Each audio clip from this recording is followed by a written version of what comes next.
भक्तजनों, आज आप सुने भगवान शंकर की व्रत कथा। एक शिव भक्त भगवान शंकर को खुश करने के लिए भगवान शिव के मंदिर पहुंचा। भगवान को खुश करने के लिए वो एक लोटा में दूध भर कर शिव जी का अभिषेक करने के ले लिया। साथ में फूल माला, धतूरा का फल, बेल की पत्तियाँ जो शिव जी को अति प्रिय है वो सब भी ले लिया। मंदिर में जाकर भगवान को सब अर्पण करने के बाद लौटते समय जब मंदिर का घंटा बजाने के लिए सर ऊपर उठाया तो देखता है कि मंदिर में सोना का घंटा लगा हुआ है। सोने का घंटा देखकर उसके मन में लालच आ गया।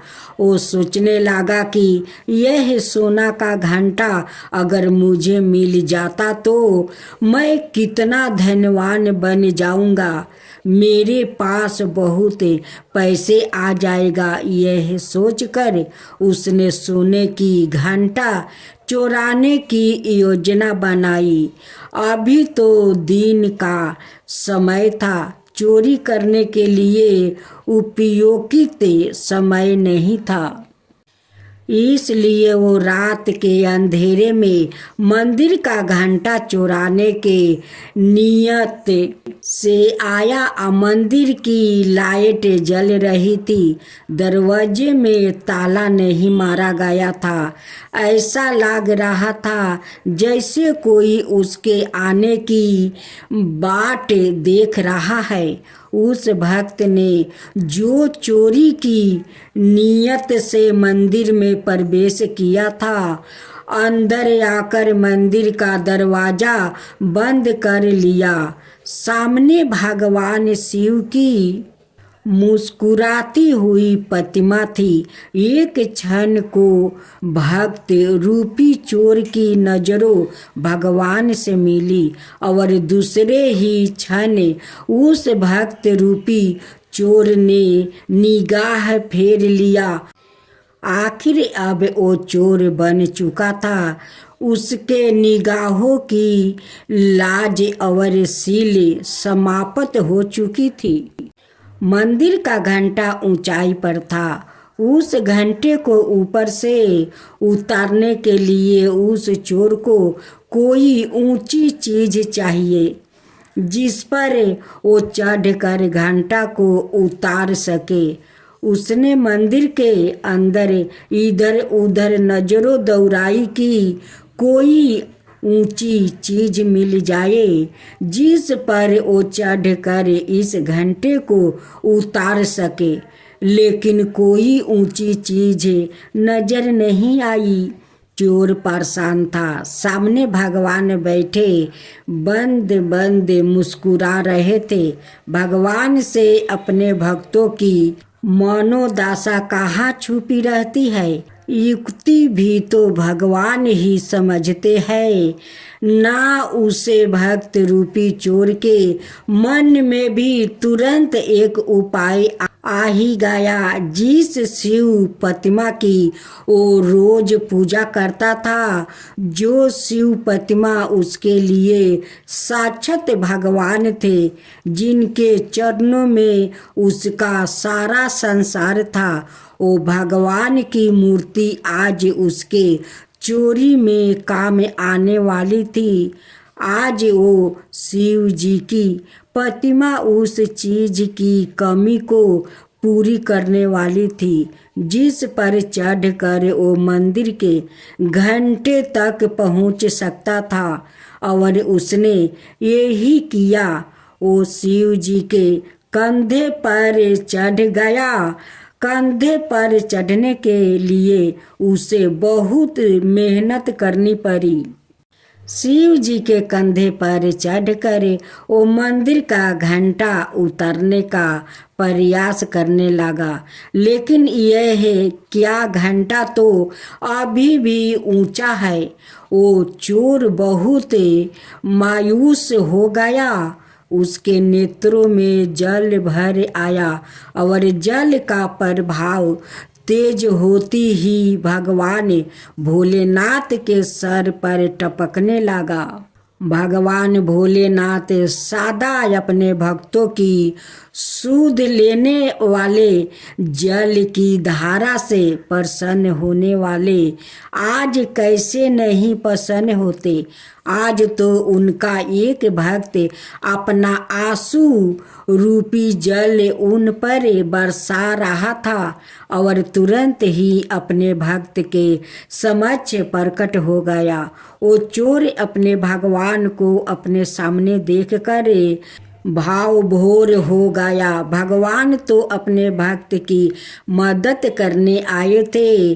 उन्होंने मंदिर का सोने का घंटा उतार कर उस चोर रूपी भक्त के हाथ में थमा दिया।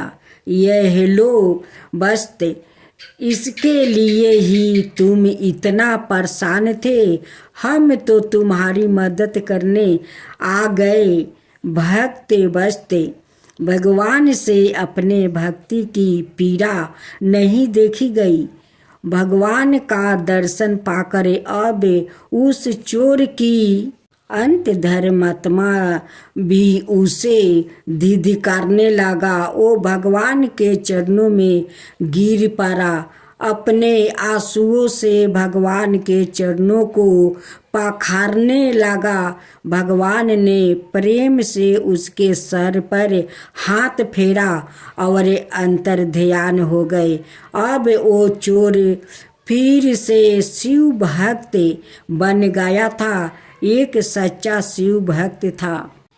तो ऐसे है हमारे भोलेनाथ, कब किसको कौन सी बात पर प्रसन्न होकर दर्शन देंगे। भोलेनाथ कहाँ नहीं जा सकते हैं, वो तो कण कण में बसते हैं, जहाँ तहाँ जा सकते हैं।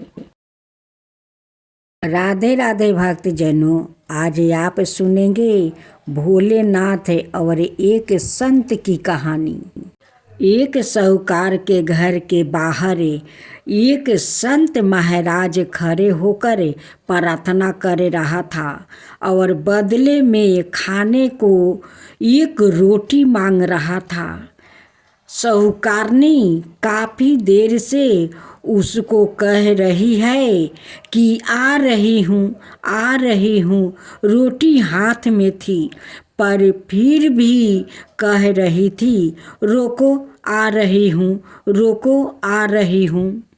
संत भोलेनाथ से प्रार्थना कर रहा था और रोटी मांग रहा था।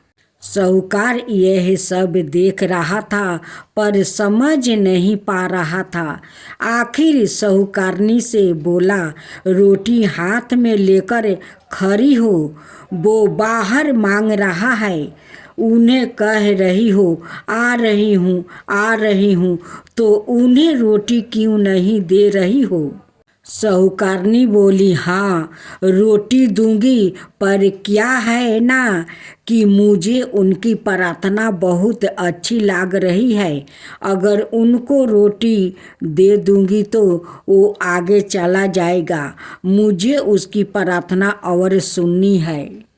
यदि प्रार्थना के बाद भी भगवान आपकी नहीं सुन रहा है तो समझना कि उस साहूकारनी की तरह है, प्रभु को आपकी प्रार्थना प्यारी लग रही है, इसलिए इंतजार करो और प्रार्थना करते रहो। जीवन में कैसा भी दुख कष्ट आए पर प्रार्थना मत छोड़िए। क्या कष्ट आता है तो आप भोजन करना छोड़ देते हैं? क्या बीमारी आती है तो आप सांस लेना छोड़ देते हैं? नहीं ना। फिर जरा सी तकलीफ आने पर आप प्रार्थना करना क्यों छोड़ देते हो? कभी भी दो चीजें मत छोड़िए। भोजन छोड़ देंगे तो जिंदा नहीं रहेंगे, और प्रार्थना छोड़ देंगे तो कहीं के नहीं रहेंगे। सही मायने में जिंदगी में प्रार्थना और भोजन दोनों ही आवश्यक है। अब दूसरा कथा। दोस्तों, बड़े बड़े कहते आए हैं भक्त के बस में है भगवान। यह बात बिल्कुल सच है। अगर हम दिल से उसको मानते हैं तो भगवान हमारे हमेशा साथ रहता है। हर काम में हमारा हाथ बटाता है। आपने बहुत कहानी सुनी होगी जिसमें भगवान उनके साथ उनके हर काम में हाथ बटाते हैं। जैसे ब्रह्मानंद गुरु जब सिर पर गट्ठर लेकर आते हैं तो उनका गट्ठर अपने आप उनके सिर से ऊपर उठ कर आता था। उसी प्रकार कृष्णा भक्त जान भाई जब घर का काम करती थी और काम करते समय भगवान के भजन करती थी, तो जब वो थक जाती थी तो उसका आधा काम खुद भगवान करते हैं। इसी तरह है नरसिंह भक्त की बेटी का भात भगवान खुद आकर भरते हैं। दोस्तों, भगवान तो हमेशा हमारे साथ है, बस वो तो हमारी श्रद्धा देखता है कि कितनी है। ऐसी ही घटना आज एक बुढ़िया की मैं आपको बताती हूँ। एक बुढ़िया भोलेनाथ के दर्शन करने आती है। जाते टाइम एक दुकानदार की दुकान से वो भोलेनाथ की मूर्ति चुरा लेती है। जब वो मूर्ति चुरा कर थोड़ी दूर जाती है तो उसकी आत्मा उससे कोसती है और वो आगे नहीं चल पाती। वो वापसी दुकानदार के पास जाती है और कहती है, बेटा मुझे माफ़ कर दो, मैंने तेरी दुकान से यह मूर्ति चुरा ली है। मुझे कोई भी सजा दो, पर मुझे माफ़ कर दो। दुकानदार कहता है, तुम मेरी माँ के समान हो, मैं तुम्हें क्या सजा दे सकता हूँ। सजा देने वाले तो भोलेनाथ है। जब तुम्हें यह मूर्ति चुरा कर ले गई थी तो तुम्हारा झोला यहीं पर रह गया था जिसमें 2000 रुपये थे। उसकी कृपा हो तो कोई किसी का कुछ नहीं बिगाड़ सकता है। उसके बाद बुढ़िया माँ कहती है, मैं यह पैसा तुझसे नहीं लूँगी, यह पैसा तेरा है। मुझे आज मेरे भोलेनाथ ने मिल गया है। वो बहुत खुश होती है और घर चली जाती है। वो हर रोज खाना खाने से पहले भोलेनाथ को खाना खिलाती है, नहलाती है, कपड़े बदलती है। हर रोज ऐसे ही पूजा करती है। एक दिन वो बीमार हो जाती है और अपनी बहू को भोलेनाथ की सेवा करने को कहती है। उसके बाद उसकी बहू के हाथ से मूर्ति छूट जाती है तो बुढ़िया माँ रोने लगती है और जिद करने लगती है, डॉक्टर को बुला कर लेकर आओ, भोलेनाथ को चोट लग गई है। जब वो बहुत समझाने के बाद भी नहीं मानती, उसका वहम खत्म करने के लिए उसका बेटा डॉक्टर को बुला कर लाता है। डॉक्टर आता है और जब वो उसका वहम मिटाने के लिए मशीन लगा कर देखता है तो मूर्ति का दिल धड़कने लगता है। डॉक्टर बहुत घबरा जाता है और बार बार मशीन लगा कर देखता है, तब भी ऐसा ही धक धक की आवाज़ आती है। डॉक्टर बहुत घबरा जाता है और बुढ़िया माँ के चरणों में पड़ जाता है। दोस्तों, सच्ची भक्ति हो तो अपने भक्तों की लाज बचाने के लिए भगवान जरूर आता है। तो बोलो भोलेनाथ की जय, भोलेनाथ की जय हो, भोलेनाथ की जय हो, माता पार्वती की जय हो, माता पार्वती की जय हो। एक साहूकार था जो भगवान शिव का अनाय भक्त था। उसके पास धन धन आए, किसी भी चीज की कमी नहीं थी, लेकिन उसकी कोई संतान नहीं थी और वो इसी कामना को लेकर रोज शिव जी के मंदिर जाकर दीपक जलाता था।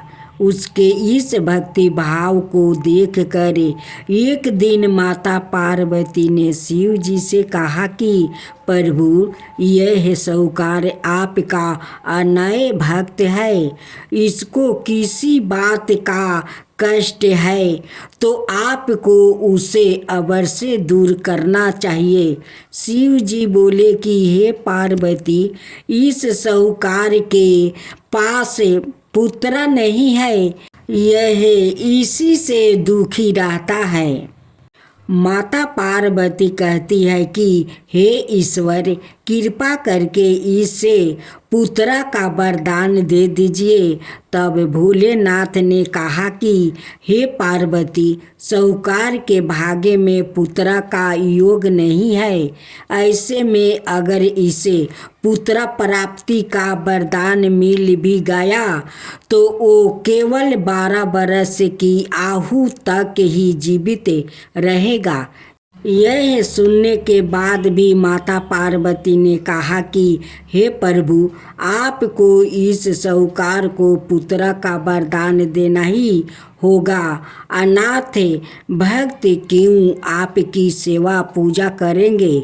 माता के बार बार कहने से भोलेनाथ ने साहूकार को पुत्र का वरदान दे दिया, लेकिन यह भी कहा कि वो केवल 12 बरस तक ही जीवित रहेगा। साहूकार यह सारी बातें सुन रहा था, इसलिए उसे ना तो खुशी हुई और ना ही दुख। वो पहले की तरह भोलेनाथ की पूजा अर्चना करता रहा। उधर सेठानी गर्भवती हुई और 9 महीने के बाद एक सुंदर सा बालक की प्राप्ति हुई। परिवार में खूब उत्साह मनाया गया, लेकिन साहूकार पहले ही की तरह रहा और उसने लड़का की 12 बरस की आयु का जिक्र किसी से भी नहीं किया। जब बालक 11 बरस की आयु हो गई तो एक दिन साहूकार की सेठानी ने बालक के विवाह के लिए कहा। तो साहूकार ने कहा कि वो अभी बालक को पढ़ने के लिए काशी जी भेजेंगे। इसके बाद उसने बालक के मामा जी को बुलाया और कहा कि इसे काशी पढ़ने के लिए ले जाओ और रास्ते में जिस भी स्थान पर रुकना वहाँ यज्ञ करते और ब्राह्मणों को भोजन कराते हुए आगे बढ़ना। उन्होंने भी इसी तरह करते हुए जा रहे थे कि रास्ते में एक राजकुमारी का विवाह था। जिससे उसका विवाह होने वाला था वो एक आँख से काना था। तो उसके पिता ने जब अति सुंदर साहूकार के बेटे को देखा तो उनके मन में आया कि क्यों ना इसे ही घोड़ी पर बैठाकर शादी के सारे कार्य संपन्न करवा लिया जाए। तो उन्होंने मामा से बात की और कहा कि इसके बदले में वो अथाह धन देंगे। तो वो भी राजी हो गया। इसके बाद साहूकार का बेटा विवाह की वेदी पर बैठा और जब विवाह कार्य संपन्न हो गया तो जाने से पहले उसने राजकुमारी की चदरी के पल्लू पर लिखा कि तेरा विवाह तो मेरे साथ हुआ, लेकिन जिस राजकुमार के साथ भेजेंगे वो तो एक आँख का काना है। इसके बाद वो अपने मामा के साथ काशी के लिए चल गया। उधर जब राजकुमारी ने अपनी चुनरी पर यह लिखा हुआ पाया तो उसने राजकुमार के साथ जाने से मना कर दिया। तो राजा ने भी अपनी पुत्री को बारात के साथ विदा नहीं किया। बारात वापस लौट गई। उधर मामा और भांजे काशी पहुंच गए थे। एक दिन जब मामा ने जग रचा रखा था और भांजा बहुत देर तक बाहर नहीं आए तो मामा ने अंदर जाकर देखा तो भांजे का प्राण निकल चुके थे। वो बहुत परेशान हुए, लेकिन सोचा कि अभी रोना पीटना मचाया तो ब्राह्मण चल जाएंगे और जग का कार्य अधूरा रह जाएगा। जब जग संपन्न हुआ तो मामा ने रोना पीटना शुरू किया। उसी समय शिव पार्वती उधर से जा रहे थे तो माता पार्वती ने शिव जी से पूछा, हे प्रभु, ये कौन रो रहा है? तभी उन्हें पता चलता है कि यह तो भोलेनाथ के आशीर्वाद से जन्म हुआ साहूकार का पुत्र है। तब माता पार्वती कहती है कि हे स्वामी, इसे जीवित कर दीजिए। अनाथ रोते रोते इसके माता पिता के प्राण निकल जाएंगे। तब भोलेनाथ ने कहा कि हे पार्वती, इसकी आहु इतना ही थी सो वो भोग चुका है। लेकिन माँ के बार बार आग्रह करने पर भोलेनाथ ने जीवित कर दिया। लड़का ओम नमः शिवाय करते हुए उठा और मामा भांजे दोनों के ईश्वर को धन्यवाद दिया और अपनी नगरी की ओर लौटा। रास्ते में वही नगर पारा और राजकुमारी ने उन्हें पहचान लिया। तब राजा ने राजकुमारी को साहूकार के बेटे के साथ बहुत सारे धन धनाये के साथ विदा किया। उधर साहूकार और उसकी पत्नी छत पर बैठे थे। उन्होंने यह प्राण कर रखा था कि यदि उनका पुत्र सकुशल ना लौटा तो वो छत से कूदकर अपना प्राण त्याग देंगे। तभी लड़के के मामा ने आकर साहूकार के बेटे और बहू के आने का समाचार सुनाया, लेकिन वो नहीं माने तो मामा ने शपथ पूर्वक कहा। तब तो दोनों को विश्वास हो गया और दोनों ने अपने बेटे बहू का स्वागत किया। उसी रात साहूकार को सपने में शिव जी ने दर्शन दिया और कहा कि तुम्हारे पूजन से मैं प्रसन्न हुआ। इसी प्रकार जो भी व्याकृत इस कथा को पढ़ेगा या सुनेगा उसके समस्त दुखों दूर हो जाएगा और मन बचित सभी कामनाओं की पूर्ति होगी। दोहा, जय गणेश गिरिजा सुवन मंगल मूली, सुजान कहते अयोध्या दास, तुम देहु अभय वरदान। जय गिरिजापति दीन दयाला, साधक करत संतन प्रतिपाला। भाली चंद्रमा सोहत नीक, कानन कुंडल नागी फणिके। अंगी गौरा सिरी गंगा बहाए, मुंडमाला तने छार लगाए। वस्तु खाल बगंबर सोहे, छवि को देखी नर मुनि मोहे। मैना मातु के हवे दुलारी, बाया अंगे सोहत छवि नारी। कर त्रिशूल सोहत छवि भारी, करत सदा शत्रुघ्न क्षयकारी। नंदी गणेश सोहे ताहे कैसे, सागर मध्य में कमल है जैसे। कार्तिक सामे अवर गरी नाऊ, यह छवि को कहीं जात ना काऊ। देवन जब ही जाए पुकारा, तब ही दुख प्रभु आप निवारा। किया उपदर तारक भारी, देवन सब मिली तुम ही जुआरू।